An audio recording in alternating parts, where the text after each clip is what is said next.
E mais, João, e mais. Outros países da União Europeia daqui para frente começarão a sancionar o país. Tá? Isso virá numa escala muito grande, porque já entenderam, o jornal alemão, por exemplo, já publicou essa semana que a União Europeia se arrependeu de ter dado amparo ao governo populista do Lula. Pessoal, assista esse vídeo. Entenda o tamanho dessa bomba. Entenda o tamanho da bagaceira que o Barbudinho e o homem da capa preta estão colocando o nosso país. Eles estão colocando o nosso país na extrema escuridão, né? Eles são os extremistas, né? Extrema esquerda vive arrotando aí negócio de extrema direita, mas olha a explicação que esse rapaz aqui vai dar agora e o que vai acontecer daqui para frente. Porque essa sanção de ontem foi apenas uma de muitas que virão por aí. O negócio vai ficar feio. Só que agora, como ele mesmo disse aí, não vai ficar feio só para nós de direita. Vai ficar feio para todo mundo. E aqui no Brasil tem uma galera que realmente vive na extrema, né? E essa pessoa que vive na extrema pobreza, se já está passando dificuldade, imagina de agora para frente. Economicamente falando, essa taxação do presidente Trump de 50% contra todos os produtos brasileiros, por motivos, claro, econômicos e políticos também, é motivo para pânico? Eu acho que depende. Algumas pessoas terão consequências imediatas, outras com o decorrer do tempo, tá? É muito grave, isso quebra o Brasil.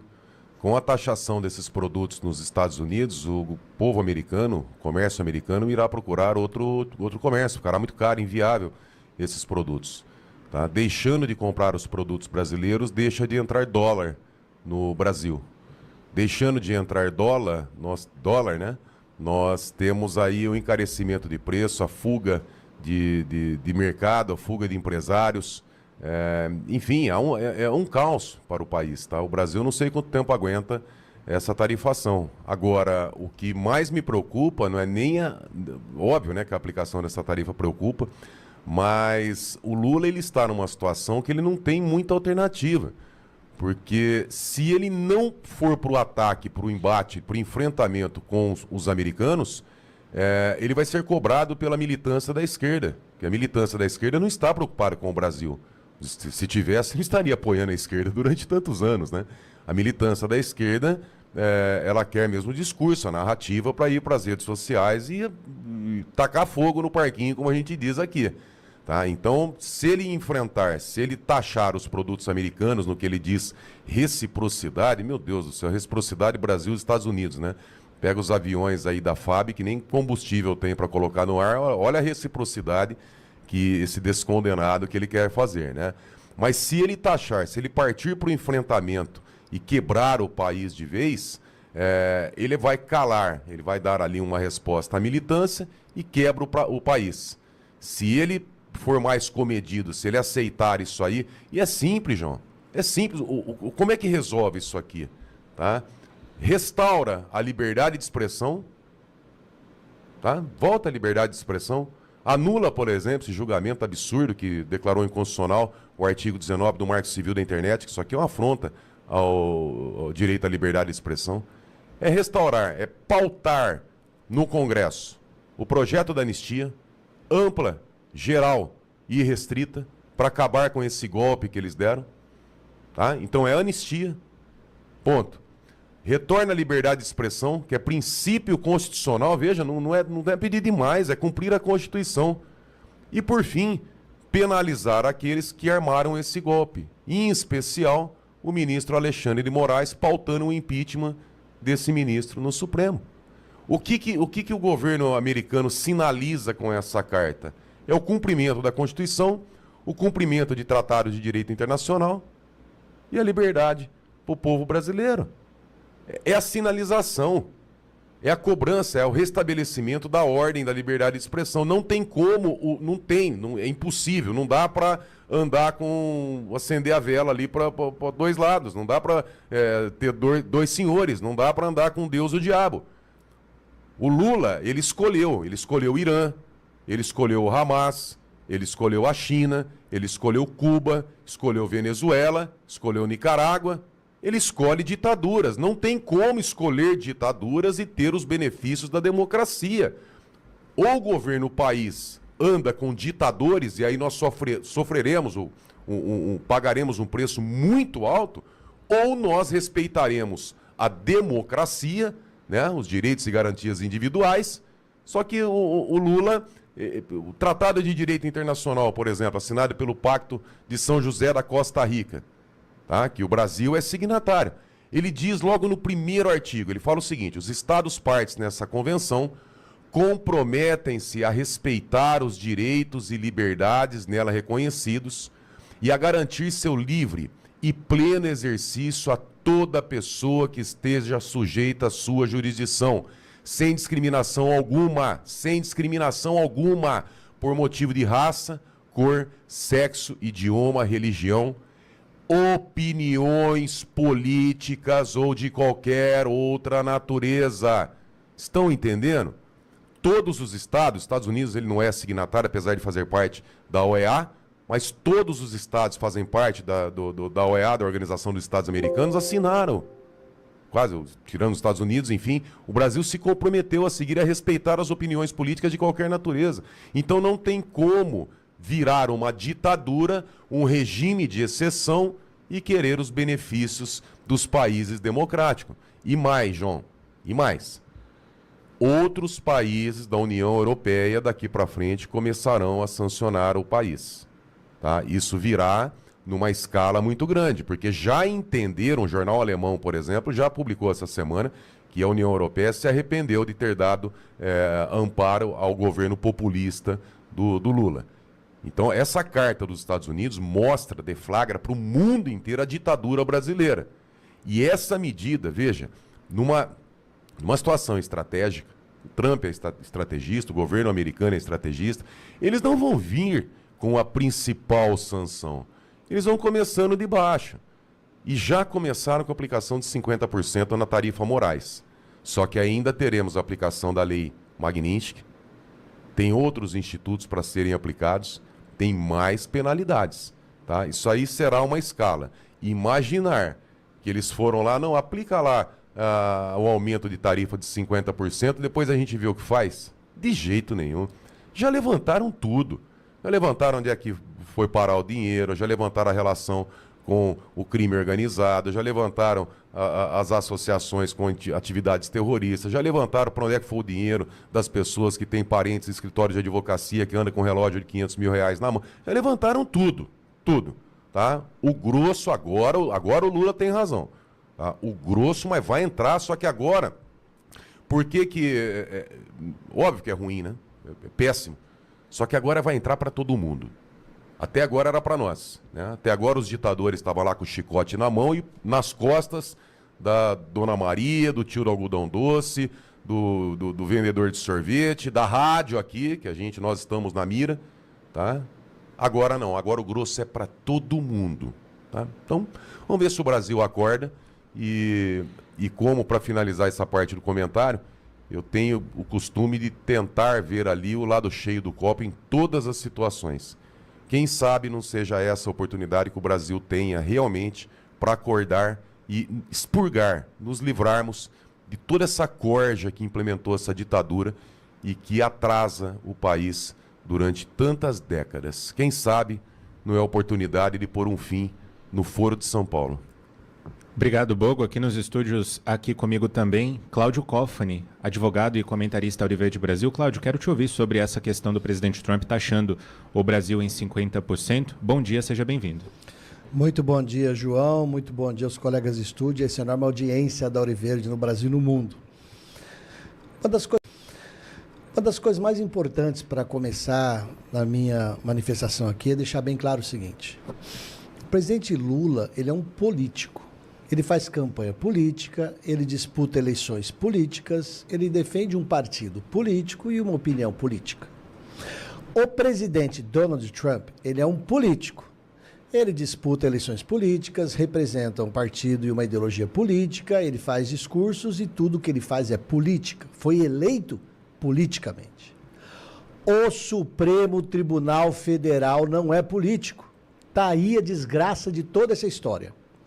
Se a nossa Suprema Corte não tivesse assumido há mais de 10 anos o ativismo judicial, em que ela passou a seguir a ideia de que governar o Brasil através da imposição dos princípios constitucionais, que eles escolhem quais eles querem, e através do que eles chamam de corrente contramajoritária para imposição dos princípios constitucionais em casos reais, que é o que fala o ministro Luiz Barroso há mais de 10 anos.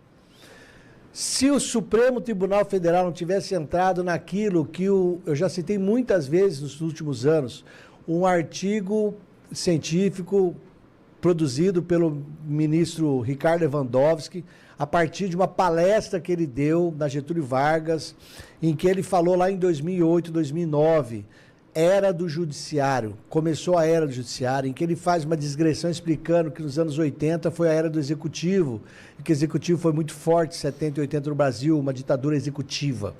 Depois dos anos 80, 90 e início dos anos 2000, o ministro Lewandowski falou da era do legislativo, que o legislativo foi forte. E aí ele fala que nenhum dos dois poderes atendeu às necessidades e expectativas do povo. E lá em 2008, 2009, o ministro Lewandowski falou, começa agora a era do judiciário, que é impor à sociedade o que está na Constituição, através da imposição de regras que são abandonadas pela política. A partir dessa virada, o artigo chama a Era do Judiciário, Ricardo Lewandowski, que é o artigo 2008, 2009. A partir desse discurso, o Supremo Tribunal Federal passou a entrar na política. Em 2012, mais ou menos, o Supremo decidiu sobre união homoafetiva, sendo que o Código Civil fala casamento de homem e mulher, a Constituição, no artigo 227, falava de conceitos também de casamento, que é do homem e mulher, e o Supremo teve a interpretação dele. Ah, mas o Supremo não pode fazer isso? Enquanto o Supremo não quis mandar no Brasil, o Supremo não podia fazer isso. Ele recebia essas ações judiciais que chegavam no Supremo e ele falava, isso é uma questão da competência do Poder Legislativo. E ele, Supremo, não julgava, porque o Poder Legislativo tinha a prerrogativa e a competência constitucional para fazer a lei, ou discutir a lei pelo tempo que fosse. Então, a partir dos últimos 10, 15 anos, o Supremo foi galgando em tomar decisões dizendo, já que o Poder Legislativo não toma, nós tomamos. Já que a lei do Poder Legislativo brasileiro não obedece princípio tal que eu, Supremo, escolho, nós vamos decidir a partir disso. É por isso que o Supremo decidiu que 40 gramas de orégano não geram mais ninguém ser preso, ninguém não é traficante. A partir daí, todas as biqueiras do Brasil passaram a dividir o orégano em pacotinhos de 10, 15 gramas, 5 gramas. E ninguém anda com 45, anda com 35 gramas. Está pronto, está liberado o tráfico no país. Isso é uma decisão política que a Suprema Corte tomou. Então, quando a Suprema Corte do Brasil desceu da função dela, que é jurídica, a palavra jurídica, e assumiu um protagonismo político. Esse protagonismo não está nas decisões apenas, está nos telefonemas. Eles telefonam, eles marcam jantares semanais com líderes do Congresso, com líderes de partidos, eles indicam quem vai para a Procuradoria dos Estados, eles indicam quem vai para cargos nos tribunais, eles indicam quem vai assumir alguns cargos no Exército, eles indicaram o comando do Exército brasileiro para o Lula. Então tudo isso está na imprensa, isso é uma atuação política. Tudo isso, rapidamente, para você entender. O Brasil tem uma Suprema Corte que, conforme o ministro Gilmar Mendes falou mais de uma vez, o presidente Lula só está eleito e a maioria dos senadores e deputados só está no cargo porque a Suprema Corte agiu para fazer isso. Então, brasileiros, quando o pessoal da esquerda vier falando em besteira, vamos ter calma para conversar e falar assim, gente, é realmente impossível na tua cabeça você admitir o que o ministro Gilmar Mendes falou, que foi a Suprema Corte Brasileira que impossibilitou a eleição do Lula, porque tirou o Lula da cadeia? Ah, mas nunca podia ter posto o Lula na cadeia. Então você fala, então você concorda que eles não podiam ter posto o Lula na cadeia e quando fizeram isso, interferiram na eleição de 2018. Você concorda? Aí o cara tem que concordar, porque o pessoal do PT disse que tinha que fechar o STF quando o Lula foi para a cadeia. O Vadir Damus foi presidente da OAB no Rio, falou que tinha que fechar o STF porque pôs o Lula na cadeia. O PT falava de fechar o STF. E aí eles falaram isso até quando? Até quando? E não sei se o Borgo vai lembrar, Borgo. Quando o Lula recebeu o mandato de prisão e tinha que se comparecer, ele se escondeu no sindicato em São Bernardo. Ali foi falado para todo mundo ouvir: se me puserem na cadeia, eu vou derrubar a República. Ficou 500 dias na cadeia. Eu acho que ele fez um grande acordo com o Supremo, com a elite política de vários setores de centro-esquerda do Brasil e com muita gente. Abril de 2018. Abril de 2018 foi quando ele ficou retido lá, esperando, escolhendo o dia que ele queria ir para a prisão em Curitiba. Foi feito algum acordo nesses 500 dias, porque tiraram ele da cadeia usando uma estratégia jurídica que não existe. Foi inventado por Lula. O Lula disputou a eleição que todo mundo viu que o Lula podia falar o que queria. E o lado do Bolsonaro não podia falar sequer as coisas óbvias. Então, isso tudo, brasileiro, você tem que pensar quando você trata dos Estados Unidos. Eles tinham um governo de Joe Biden, que é um governo de esquerda, um governo que os americanos odiaram tanto, que todos os 5 estados, que eram chamados swing states, estados que vivem em dúvida, eles enterraram os democratas e elegeram o Donald Trump. O Donald Trump ganhou com a eleição popular, com maioria de votos, e ganhou com a eleição no colégio eleitoral, com maioria avassaladora de congressistas. O povo americano falou: nós não suportamos essa esquerda mentirosa e corrupta do governo Joe Biden. E esse governo Joe Biden é sócio do governo Lula. É sócio e apoiou pela USAID vários projetos que o STF tocou. Então agora, como o governo americano é eleito pelo povo americano e o povo americano tem uma história de defesa da democracia, agora politicamente Estados Unidos fala: ô Lula, você recebeu o BRICS, você faz discurso contra o dólar, você fala que nós somos nazistas, fascistas, tudo que é istas, você xinga a gente? Então agora o Brasil está seguindo o caminho de uma ditadura, porque o judiciário controla o poder executivo e o poder legislativo. O Lula falou que não administra o país sem o STF. Então, se os Estados Unidos, pela história do mundo, sempre defender a democracia, e ele interfere, sim, na história do mundo, repito, por isso que a maior parte dos países hoje tem repúblicas e não tem monarquias. Foi os Estados Unidos que plantou república pelo mundo inteiro. Foram os Estados Unidos que plantaram eleições democráticas diretas com voto aferível pelo mundo inteiro. Eles plantaram um sistema de democracia pelo mundo inteiro. E eles estão ensinando mais uma vez. Toda a esquerda, com a mídia de esquerda, já vai falar: todos esses problemas econômicos que virão são culpa do Bolsonaro. Gente, essa é a função deles. Tudo é culpa do Bolsonaro. Você está... É isso aí, meu povo. A situação dos brasileiros está, a cada dia que passa, mais complicada, mais caótica. E vai piorar. Infelizmente, vai piorar e vai piorar muito. Por quê? O Barbudinho já fez o cagaço aí, né? Já mostrou a que veio. Tá aí o que ele vai fazer, o que ele quer fazer. Vai fazer a parada da reciprocidade. Ninguém, até o momento, teve coragem de peitar os Estados Unidos, a não ser o homem da capa preta, ele peitou, e o Barbudinho. Barbudinho falou em rede nacional, pô. Quem disse, quem falou, quem disse, quem falou que os Estados Unidos, que o dólar tem que ser a moeda padrão? Quem que falou isso? Declarou guerra. Declarou guerra, mano. O Barbudinho, no outro dia, ele tomou tarifaço de 50%. Eles vão recuar? Não, não vão recuar. Só que a narrativa vai ficar. Eles vão tentar criar uma narrativa em cima de: olha, isso é culpa do Bolsonaro, e vai tentar jogar isso aí para tentar eleger o Barbudinho, né? Eles vão falar: olha, isso é culpa do Bolsonaro. O Trump é bolsonarista. O Trump é bolsonarista. Olha, imagina o negócio, o nível. E eles falam isso porque eles vão saber: pô, essa jumentaiadinha que tá aí comendo capim, eles são tão jumentinhos que se falar isso aqui, eles vão acreditar. Se a gente falar isso, eles vão acreditar. E não é que acredita mesmo. Vai lá e fala, a culpa é do Bolsonaro, porque o Trump é bolsonarista. Nós estamos certos. Os Estados Unidos da América, o país mais poderoso do planeta Terra, está errado. E o homem da capa preta e o velho da barba branca são os dois certos. Eles são os donos da verdade, né?